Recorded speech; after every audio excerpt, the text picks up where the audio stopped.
Hai Sobat Literasi, perkenalkan nama saya Safa Gaisani Fawazah Islami dari UPT SMP Negeri 4 Gresik. Yang pada kesempatan kali ini saya akan meresensikan salah satu karya novel yang berjudul Di Bawah Langit Jakarta, karya Guntur Alam. Buku novel ini berjudul Di Bawah Langit Jakarta, ditulis oleh Guntur Alam dan diterbitkan oleh Nura Books pada tahun 2014. Dan buku ini memiliki ketebalan halaman 324.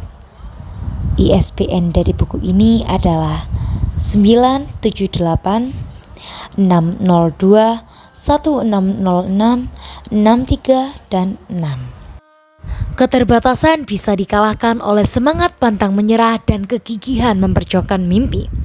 Kondisi di mana kita sebagai anak muda bangsa Indonesia harus bisa memperjuangkan pendidikan dan mimpi-mimpinya.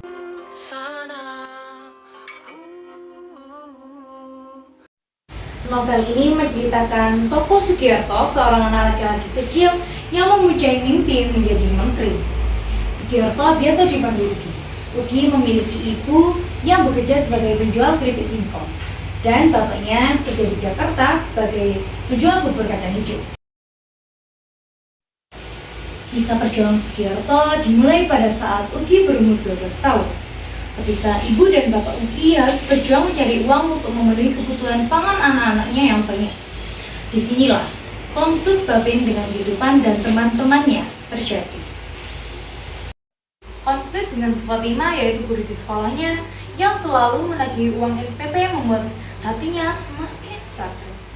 Belum lagi persoalan dengan teman-temannya yang selalu membulinya karena tak mau menyontekinya. Dari persoalan ini, tokoh dalam cerita berpikir bagaimana ia dapat membantu bapaknya membayar tunggakan SPP-nya dengan ia harus bekerja, menyapu, mengepel, mencuci piring, menyiram tanaman, hingga ia harus pulang sekolah dengan jalan kaki dengan jarak yang begitu jauh, menggunakan sepatu yang sudah tak layak, hingga membuat Ugi harus menahan rasa sakit. Setelah lulus SMA, Ugi tak lagi bekerja dan kuliah. Namun dengan motivasi dan dukungan dari teman dan keluarganya, Ugi bangkit dengan semangat mencari pekerjaan yang lebih baik. Mulai dari menjadi pedagang asukan rokok, hingga ia harus menjadi tukang parkir di bioskop. Ending dari segala perjuangan yang dilakukan oleh Ugi dan tekad berani untuk memperjuangkan pendidikan masa depannya kelak, hingga yang ia impikan telah terjadi.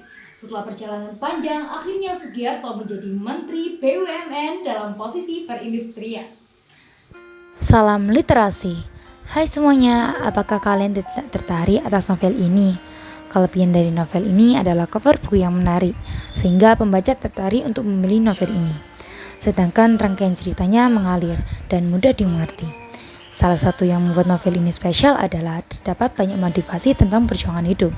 Salah satunya yaitu setiap mimpi dan cita-cita harus dikejar dengan segala upaya, walaupun selalu menuntut pengorbanan. Terkadang pengorbanannya sangat berat, yang terdapat pada halaman 76. Tapi aku menemukan kelemahan dari novel ini, yaitu ada beberapa kata yang sulit dipahami pembaca. Pembaca perlu mencari tahu terlebih dahulu agar bisa memahami apa yang dimaksud dalam percakapan. Refleksi. Setelah membaca novel ini, pembaca akan lebih bersemangat untuk menggapai cita-citanya, meskipun dia memiliki kekurangan. Dan novel ini juga mengisahkan perjuangan para pemuda bangsa pada zaman sekarang yang harus melewati rintangan yang sulit. Tetapi itulah yang harus kita hadapi ketika ingin menggapai sesuatu. Setelah membaca novel yang berjudul Di Bawah Langit Jakarta, kita dapat meneladani sikap tokoh utama yaitu Sugiarto. Kita belajar bahwa keterbatasan tidak pernah menjadi alasan untuk berhenti bermimpi. Novel ini juga mengingatkan kita bahwa setiap langkah kecil hari ini adalah jalan menuju masa depan yang lebih baik. Ugi menceritakan di mana keterbatasan bisa dikalahkan oleh semangat pantang menyerah dan kegigihan memperjuangkan mimpi.